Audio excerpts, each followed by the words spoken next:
No,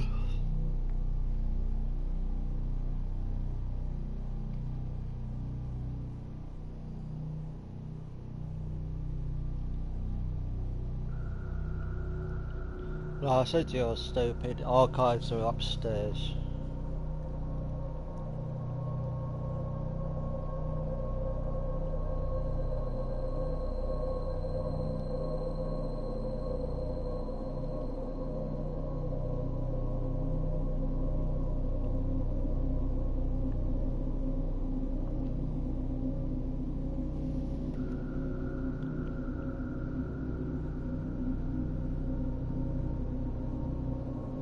Just got to find it.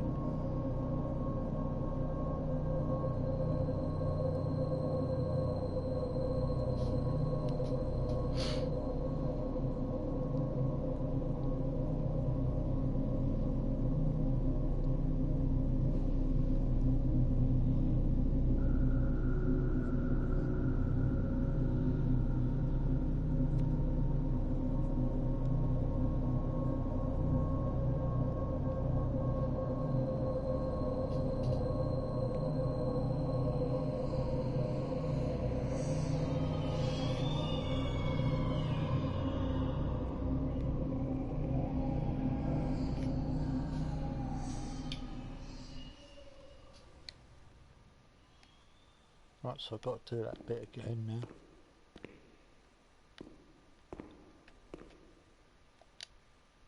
Montefoscoli, November 12th, 1939.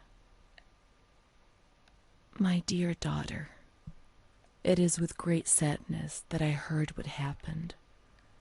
Your transfer and your sufferings are a cause of great worry for me. It will take time, but you'll see, things will improve. They'll treat you and you'll get better again. I pray a lot, every day. Write to me often, and tell me if you need anything. I promise I'll do what I can. Try to be strong. Mom.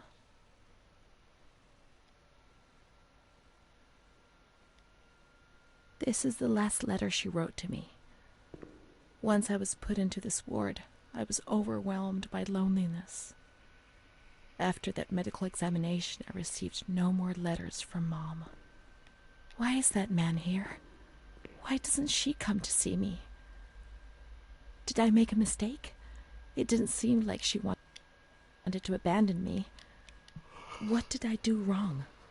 I'd like to be able to reply to her again now, to change things.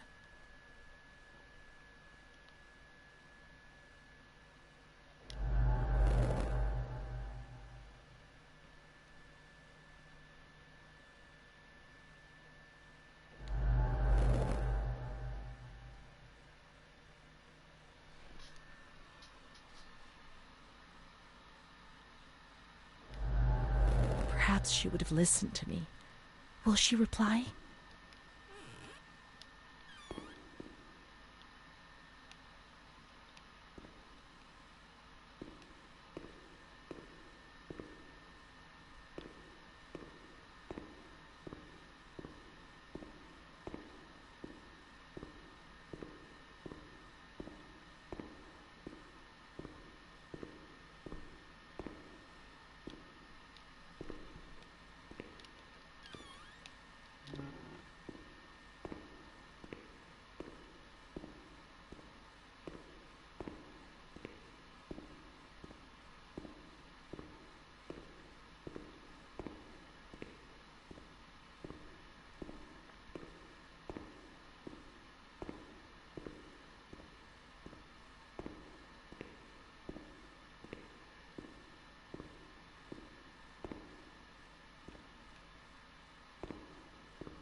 That's 12. That's the room at the end.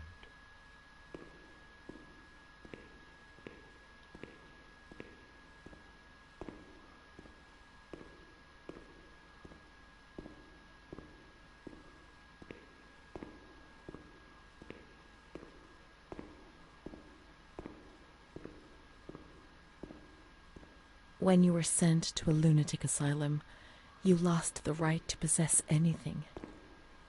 Everything you arrived with was packed up and stored here, even the clothes you were wearing, in case you were released one day, but far too many never left.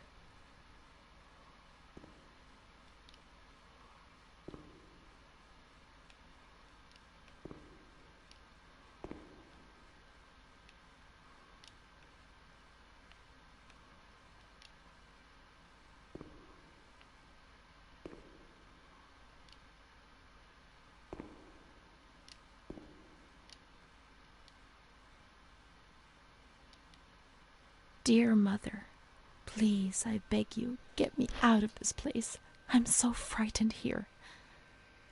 You were right. I know I was wrong. I understand. I'm so ashamed. If only you knew how much. But now I'll behave myself, I promise. Now things will be fine. I'll work hard. I'll be very good. Your daughter, Renee. This letter. It was Renee's letter, just as she wrote it back then. But it was never sent. Why? Why did this happen?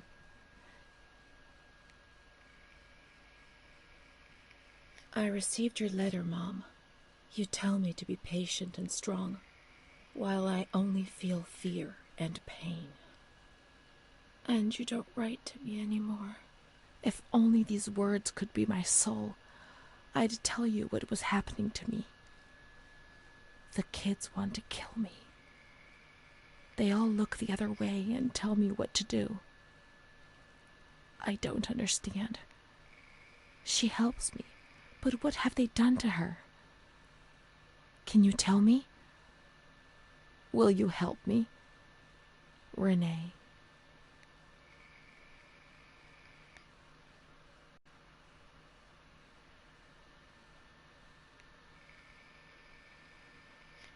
Montefoscoli, July 7th, 1940. My dear daughter, I have received no news from you. You have not contacted me in months. I'm sorry, but I don't have the money to come and visit you. Do you remember Mr. Onofrio? He'll soon be in Volterra for business. I've asked him if he would be kind enough to ask the director for some news about you. I hope he'll bring me some good news when he returns. But please write to me. I know that I was strict with you. You have to forgive me. I didn't think. I've given Mr. Onofrio a new doll for you. You told me that you lost yours, and I know you loved it so much. It's not as nice as your Charlotte, but I hope that it will comfort you nonetheless. Keep your chin up, darling. Everything will be fine, you'll see. Mom.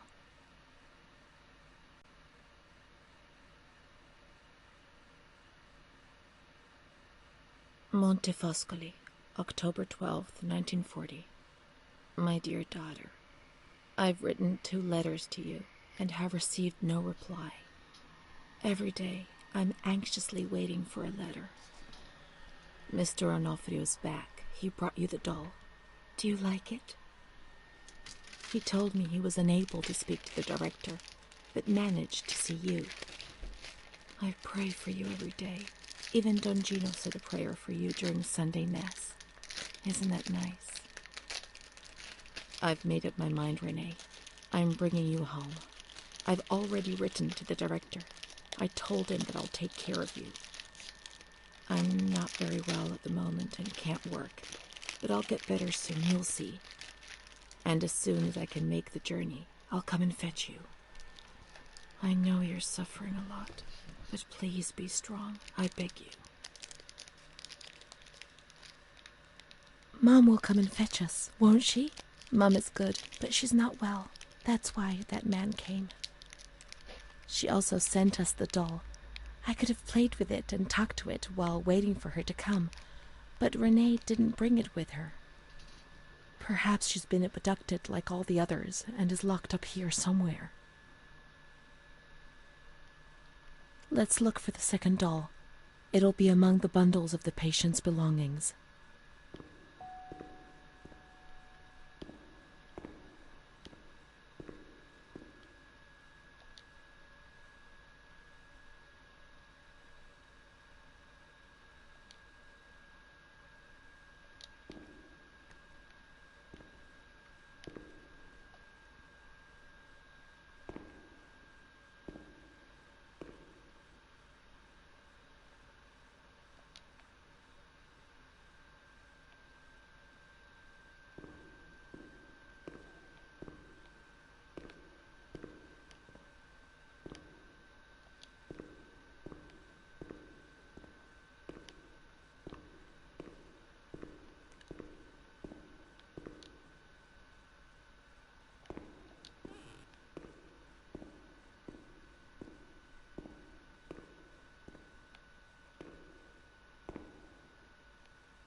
Now we can open the bundle on that table in front of the window.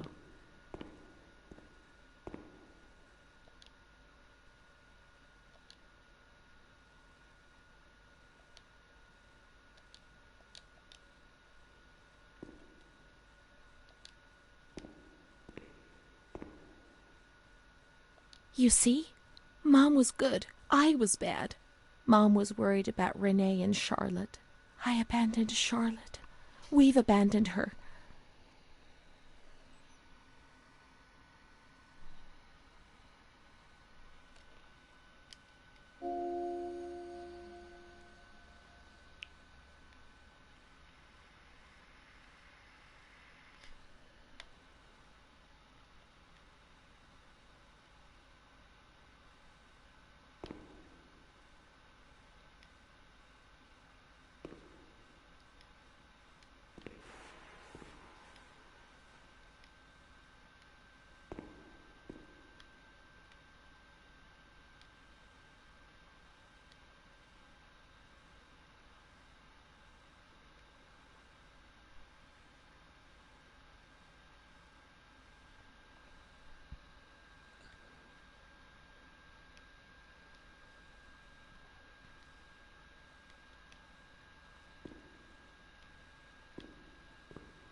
Let's look for Charlotte. We have abandoned her. Will she still be where we abandoned her, under the warm lights? I've got to go back to her upstairs now. I've got to go back to Charlotte.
There she is.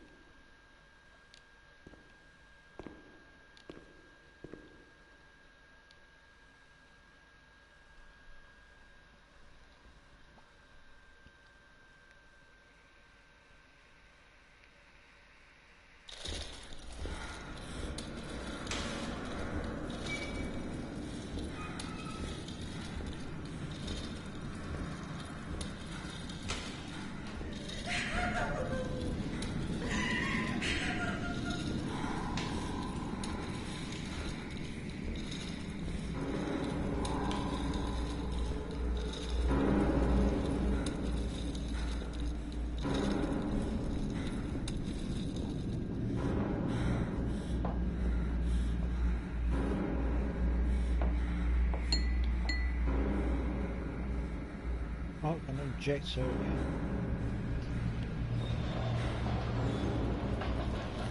I didn't do anything. I just obeyed orders. I only obeyed orders.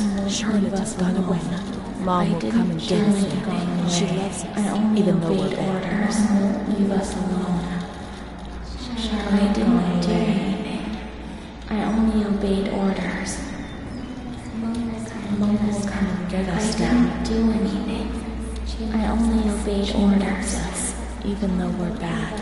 Mom won't leave us alone. I didn't do anything. Charlotte gone away. I only obeyed orders. Mom will come and get us now. She loves us, even though we're bad. I didn't do anything.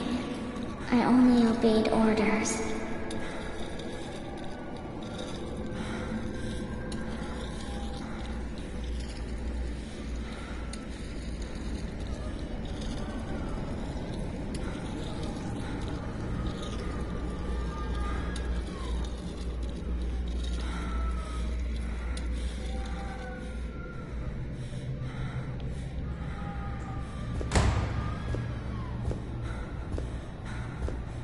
Oh.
Pregnant and they're going to take away her baby.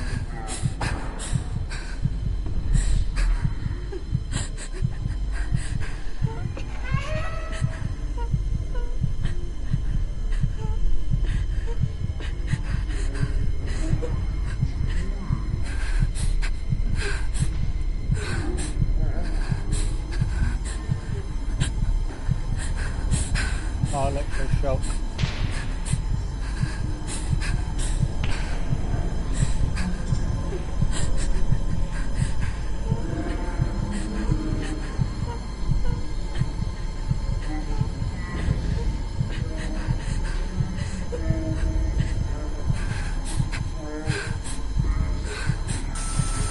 Yep, electroshock.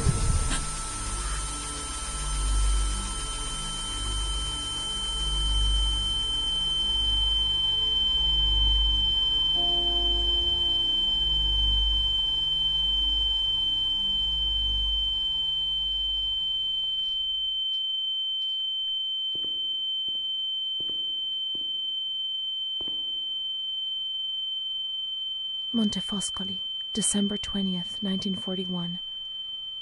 Dear Director, could you please let me know how my daughter, your patient Renee T., is getting along? I've written to my daughter several times, but have received no reply.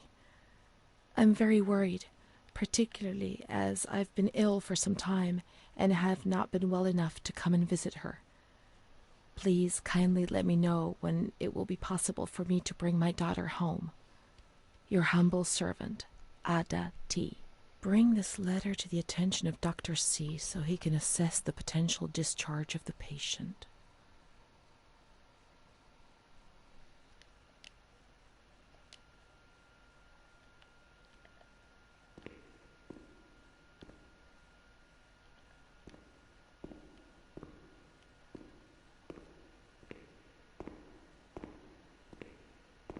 What was that doctor writing, sitting at his desk?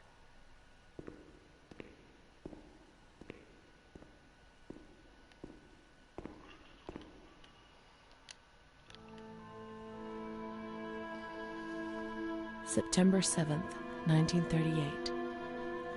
The patient frequently indulges in recriminations expressed in an explosive tone of voice. This morning she threw away the milk, saying it was full of urine, spittle, and all kinds of other filth. Crazed, she hears voices that order her to do things. She says she heard children singing and that they were locked up in a school. January 20th, 1939. Introverted, dazed, cannot focus on anything. When questioned and stimulated, she starts crying and weeping. At other times, she laughs. June 1st. Apathetic. Eats very little. She refuses to be touched. Does not respond. Spends her time in the grounds.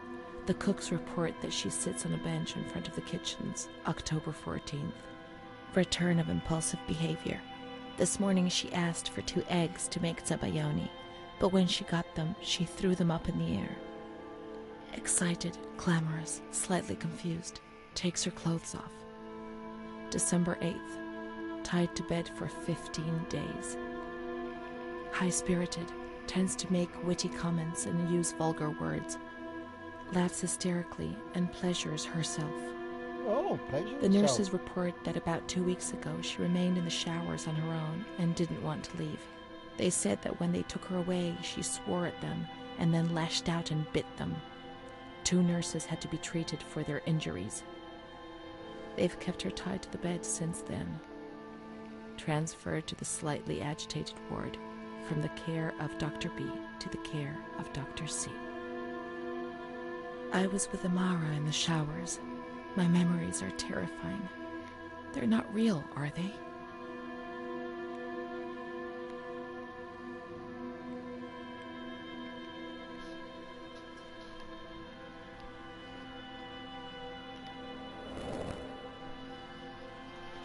December 15th.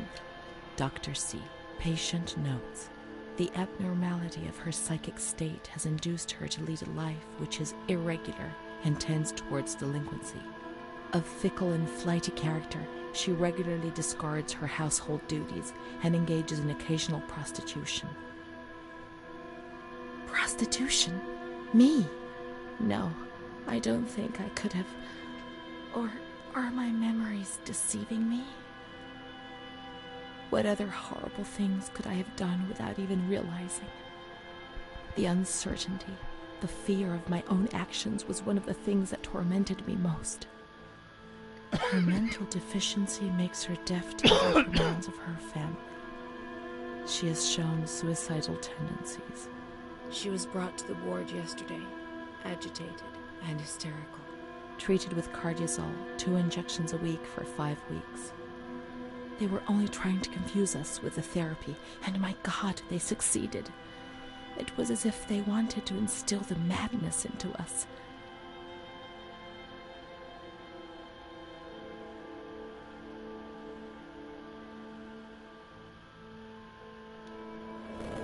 Oh, done the wrong one.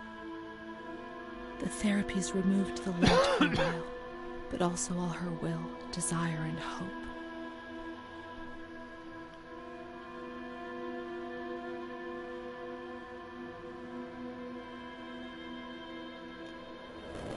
Oh, that wrong again. It was torture, but we had no choice. Nobody explained anything. No one tried to help us understand. We were like farm animals.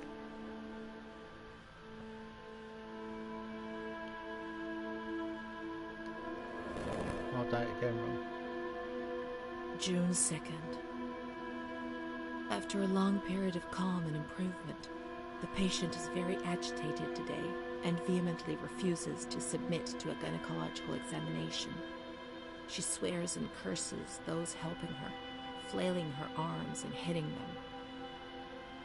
According to reports by Dr. B, the patient has been subjected to periodic checkups since she had a spontaneous abortion about 2 years ago in her 3rd month of pregnancy. Conception occurred after she had sexual intercourse with a stranger who sneaked into the hospital grounds. Details are contained in the charges filed at police headquarters in Volterra, a copy of which is attached to these clinical notes. ES therapy. A spontaneous abortion. It's not true. I can't believe it. How could I have invented things if I didn't even know what they were doing to me?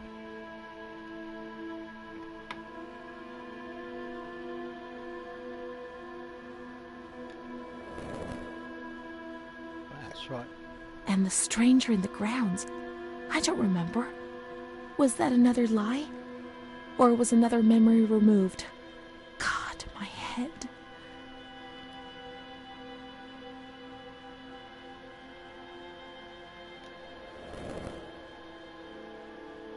June 13th. The nurses report that she descended into a state of great mental confusion after receiving her mother's letter. She threw her soup over another inmate because she was very anxious, and then punched a nurse. Impulsive, flails about her. She rails against the doctor in vulgar terms while he is examining her, lashes out and spits. Block all correspondence to give the patient no further reason to become agitated. August 20th, tied to bed. The nurses report that the patient is extremely agitated after the visit of a relative or family friend.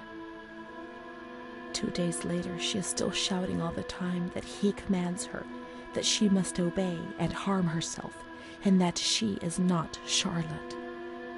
All visits forbidden, constrained to bed, and intensification of ES therapy until we achieve results. Calm down. You must be calm. Don't get agitated. We'll make you calm down. Is that the only thing that matters? Is tranquility worth the price of not living?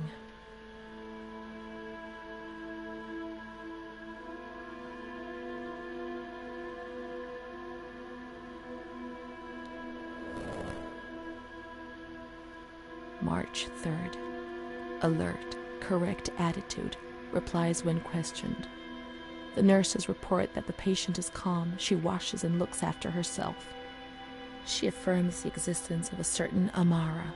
She says that Amara is a patient who disappeared when she was moved to this ward.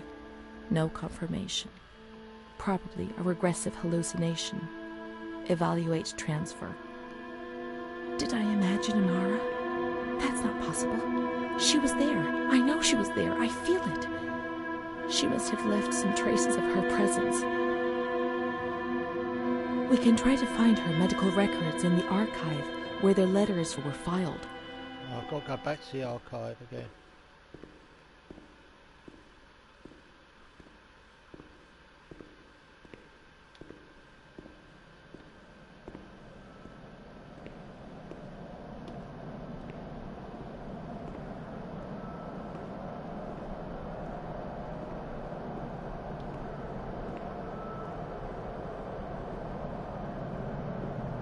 I'm already upstairs.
Amara B., aged 32, housewife, mother of 2 daughters, married to Mario B. So Amara does exist. Yet she had no children and wasn't married, but that photo, it's her. June 3rd, 1936. Admitted yesterday, showing signs of improvement. June 8th.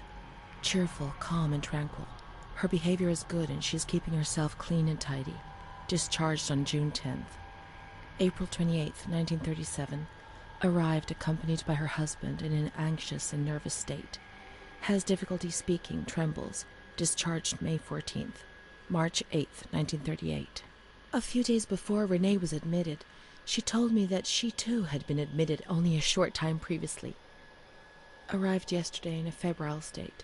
Discharged March 14th. She didn't leave. Certainly not after a few days. No. June 22nd, 1939. Readmitted once more. The patient shows rapid improvement. Discharged July 2nd. August 1st, 1941. The latest of many admissions due to agitation. Discharged August 27th. She came and went, stayed only for short periods, but I remember she was always with me. What's going on? March 4th, 1942. Back again, the same situation. March 8th. Compared to previous admissions, the patient seems depressed even after a few days, although her demeanor is calm and she is attentive. Discharged March 25th.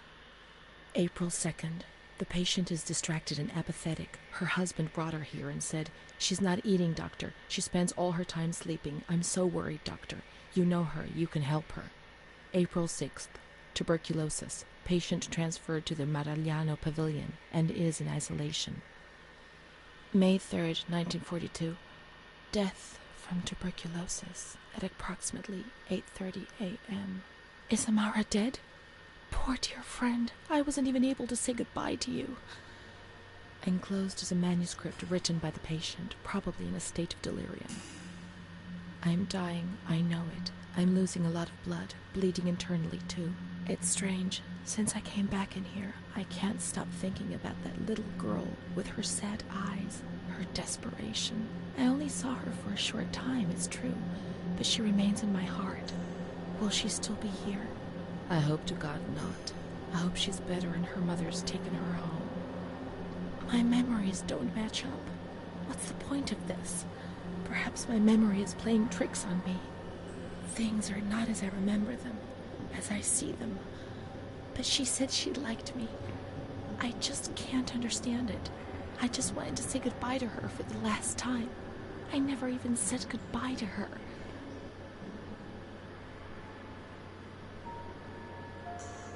How could a soul survive in this hell? I so want to feel things again. Pain, passion. Feel the damn tears rolling down my face. To remember that I was alive.